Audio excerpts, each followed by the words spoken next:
D'accord, donc on va passer comme prévu à la chromie. Alors, vous ouvrez votre image comme d'habitude, elle s'affiche, on a un calque qui est ici. On va regarder maintenant comment faire plusieurs chromies, plusieurs méthodes, de la plus globale, de la plus simple à la plus, disons, les plus complexes ou du moins les plus sélectives. Donc, on va commencer par faire des courbes. Par défaut, voilà, toujours, hop, je duplique mon calque parce que on ne sait jamais.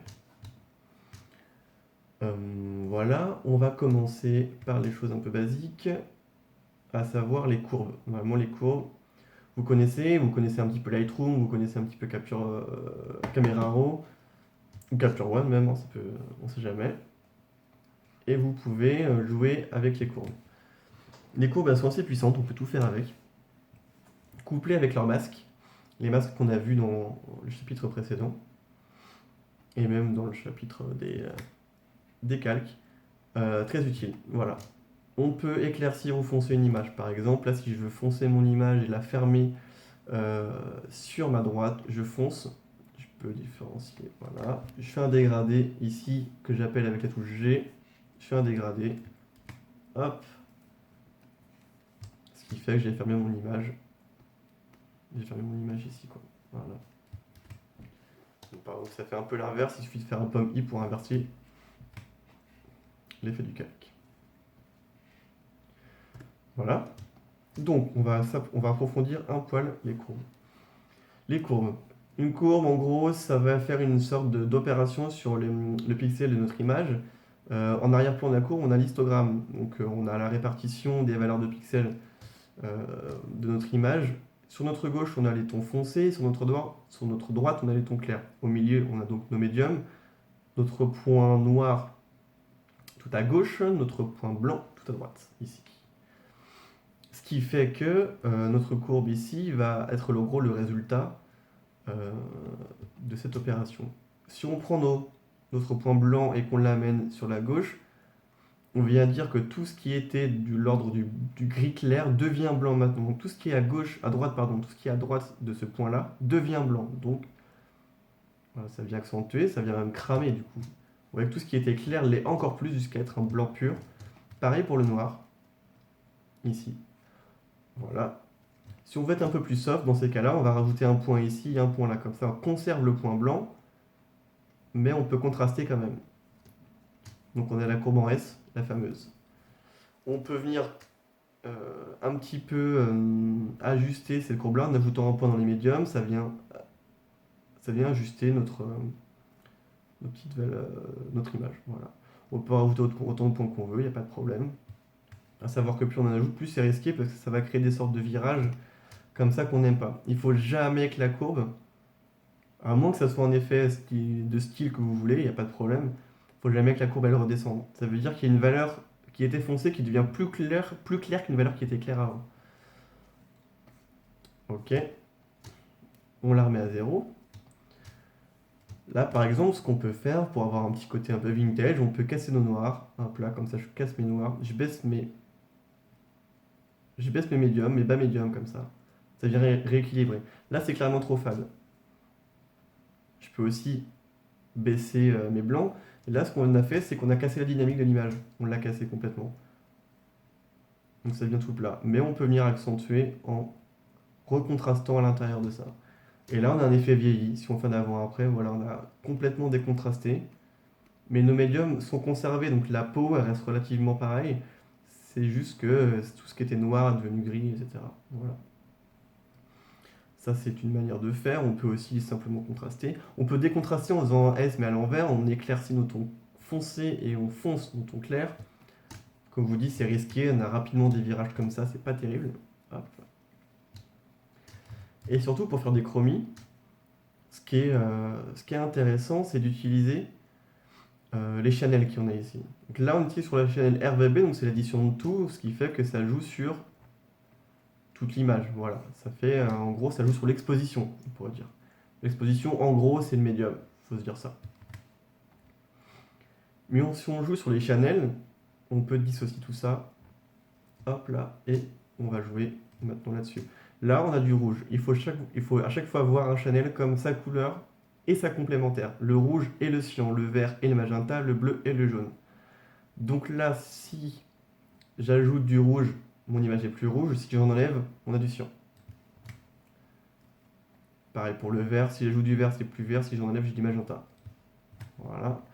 Pareil pour le bleu, avec du jaune.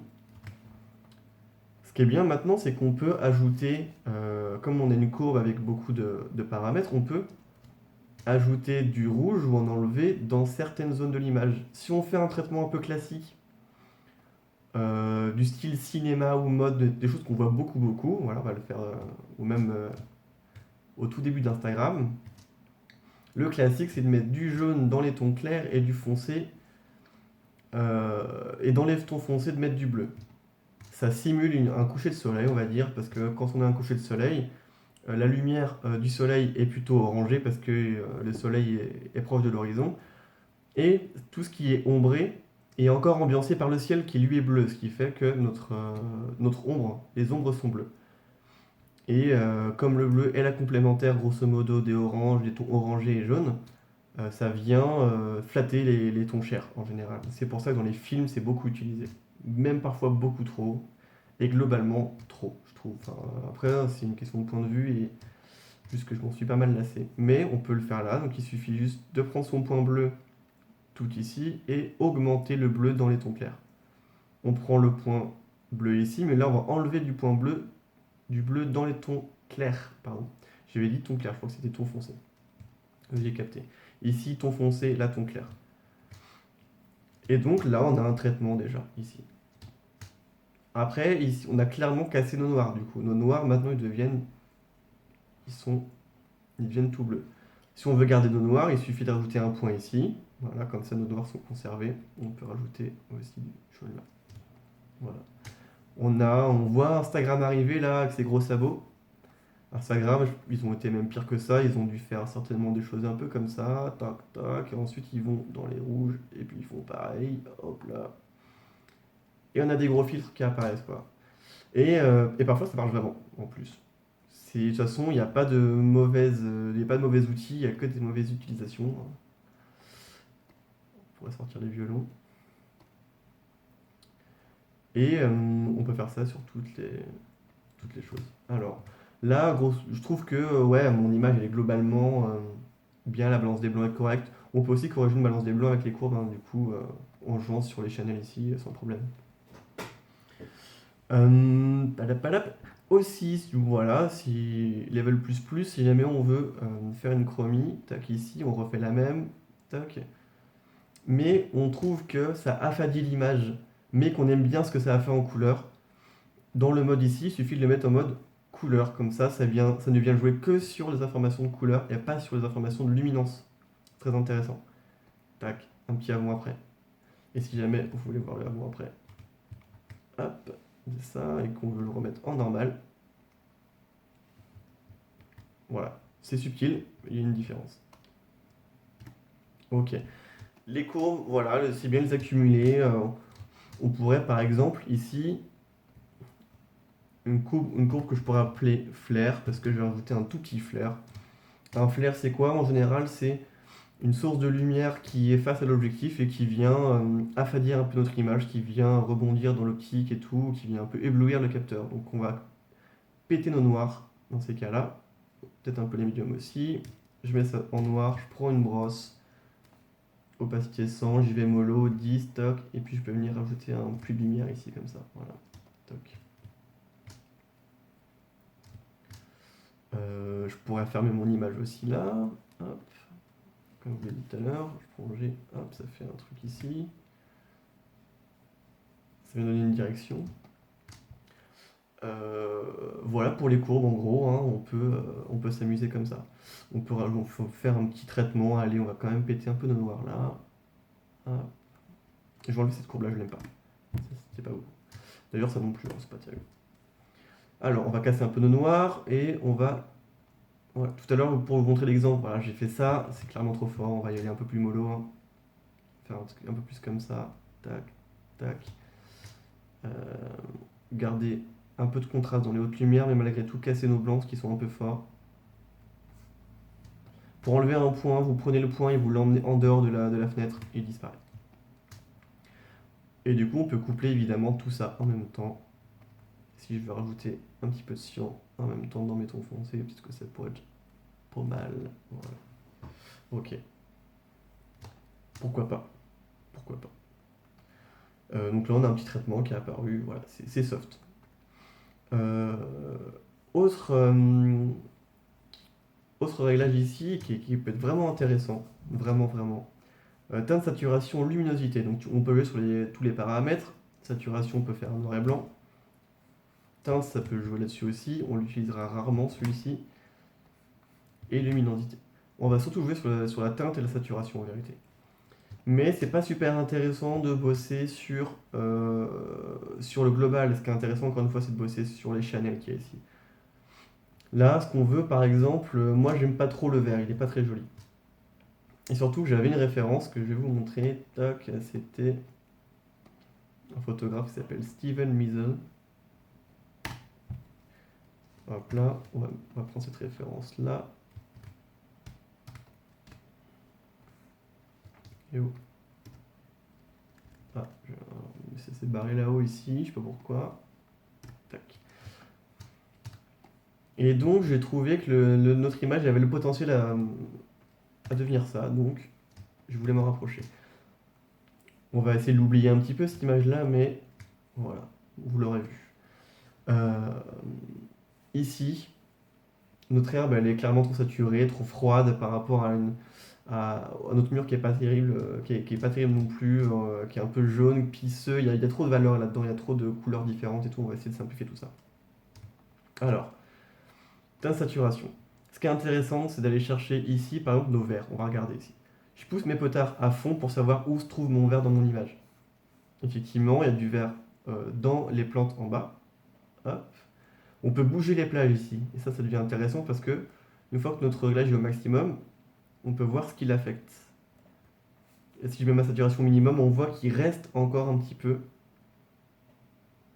Il reste un petit peu de vert dans nos plantes, donc on va déplacer ça jusqu'à temps que ça soit vraiment tout vert.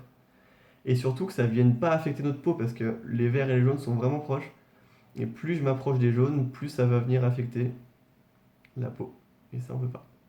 Ok, donc on va continuer par là. Hop. On peut aussi agrandir cette plage-là en prenant les poignées ici. Et on va aller par là-bas. Hop. Ok. Maintenant qu'on sait ce que notre zone affecte, on remet nos valeurs à 0.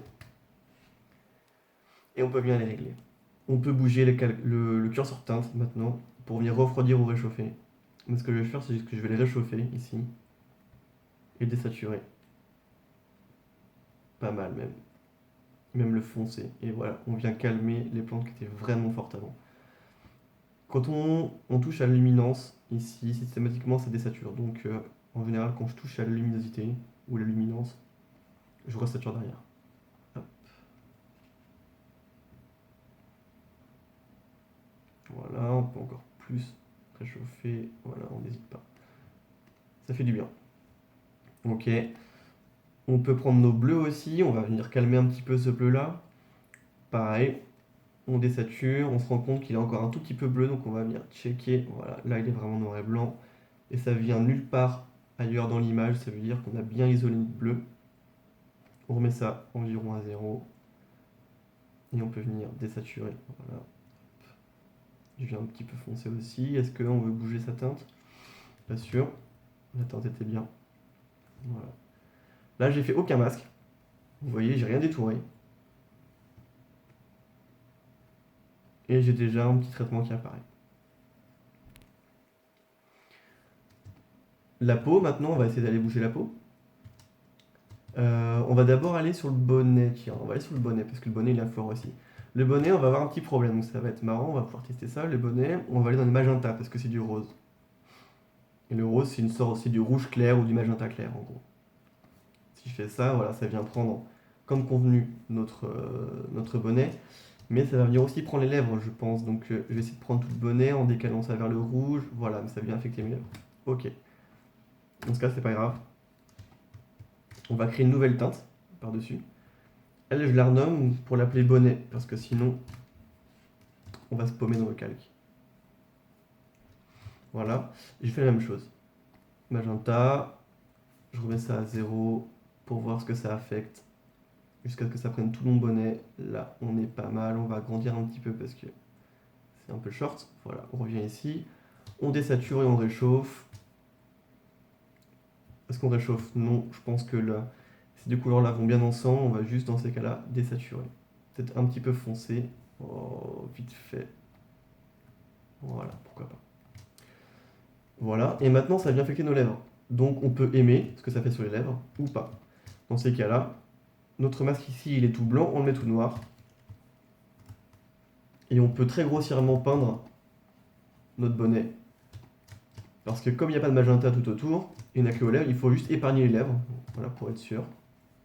Là, j'ai un masque qui est dégueulasse, mais au moins on est tranquille, on sait que ça va aller que sur le bonnet. Parce que ça ne vient affecter que les magentas. Et voilà.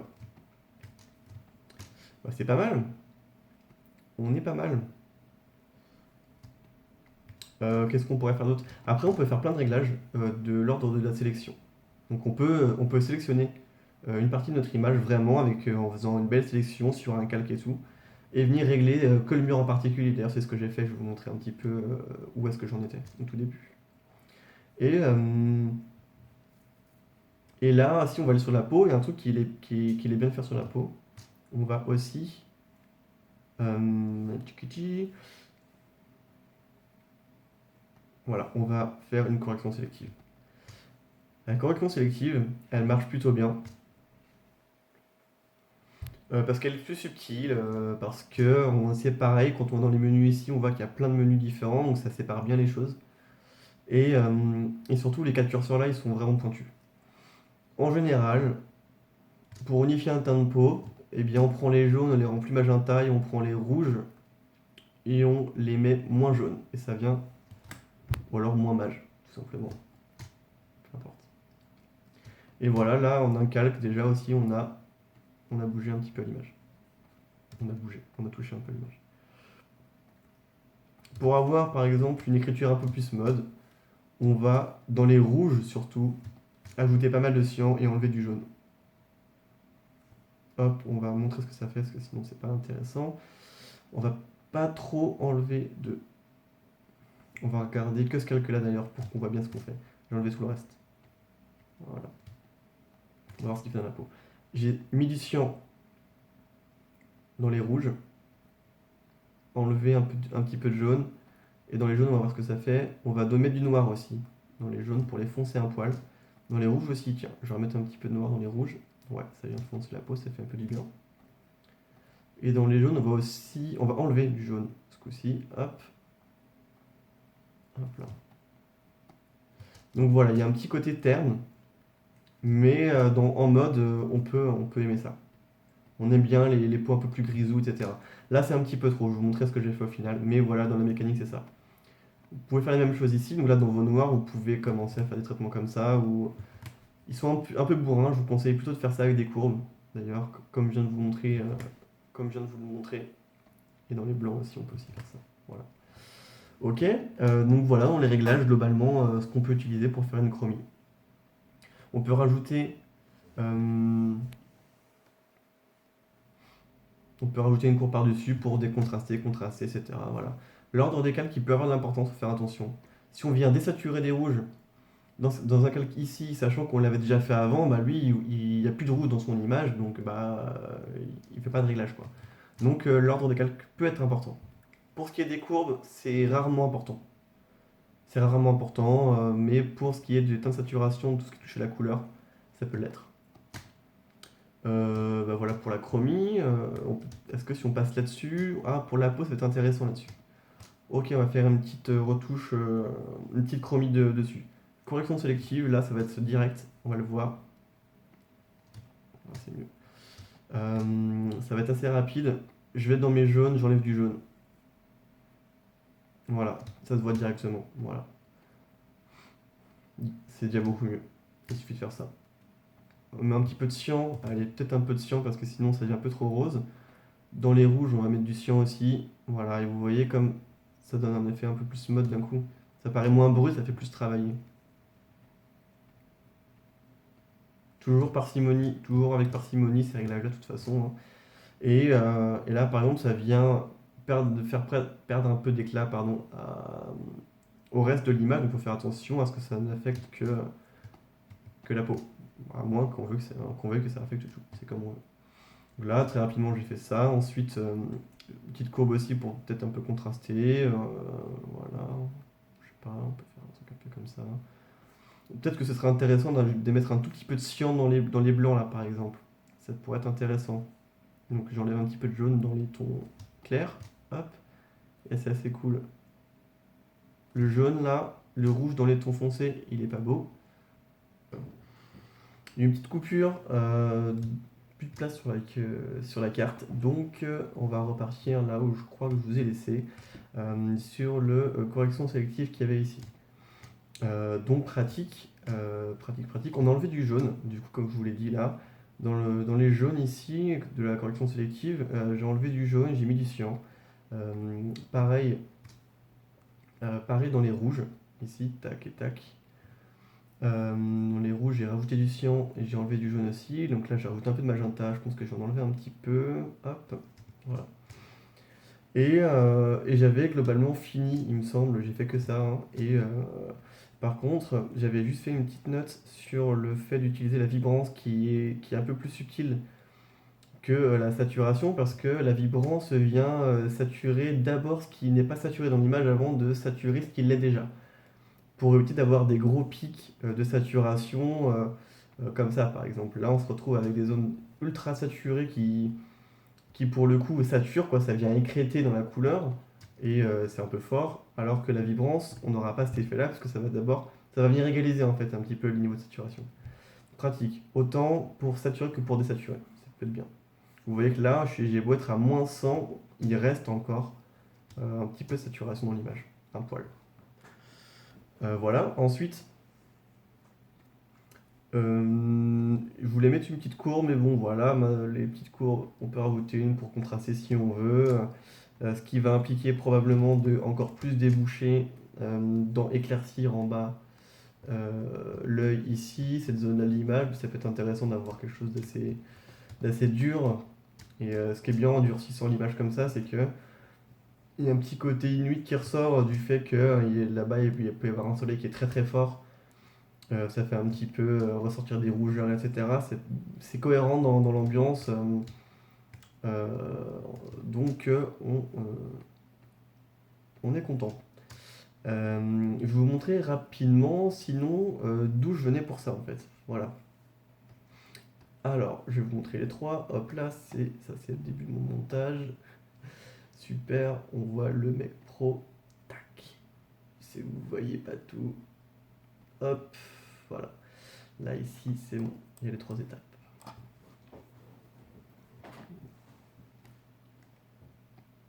Ok. Alors, on va se mettre là-dessus, plutôt là-dessus, et ça va être plus simple comme ça. Voilà. Alors, là, vous avez du coup les trois étapes de travail. Là, ça, c'est ce qui a été shooté. Réglage par défaut de Capture One, donc j'ai développé les images sur Capture One. Réglage par défaut de Capture One, on a ça. J'ai trouvé que l'image avait le potentiel pour arriver à ce que je vous ai montré au début, à savoir l'image référence, ce shoot là, voilà, que je trouvais vraiment bien, de Steven Meisel, qui est un superbe édito. Shooté, je sais même pas si c'était shooté à la pédoche ou pas, j'en sais rien. C'est vrai que c'est un peu mystique, mais la palette de couleurs elle est vraiment belle et tout. Et quand j'ai vu qu'il y avait de l'herbe, qu'il y avait du vert, il y avait de la roche, des tons bruns, etc., j'ai trouvé qu'il y avait. Et en même temps, quand je m'étais fait l'édito juste avant, je me suis dit, j'avais vraiment envie de m'y coller, quoi. Et ce qui fait qu'au développement, je m'en suis rapproché. Ça donne ça déjà. Après Capture One, après Lightroom, ça donne ça. Après Photoshop, ça donne ça. Voilà. Comme quoi, on peut vraiment ambiancer une image et que ça paraisse quand même assez naturel. Donc, je suis d'accord qu'il y a du fake dans l'image, il y a des trucs qui paraissent faux, hein, j'en doute pas.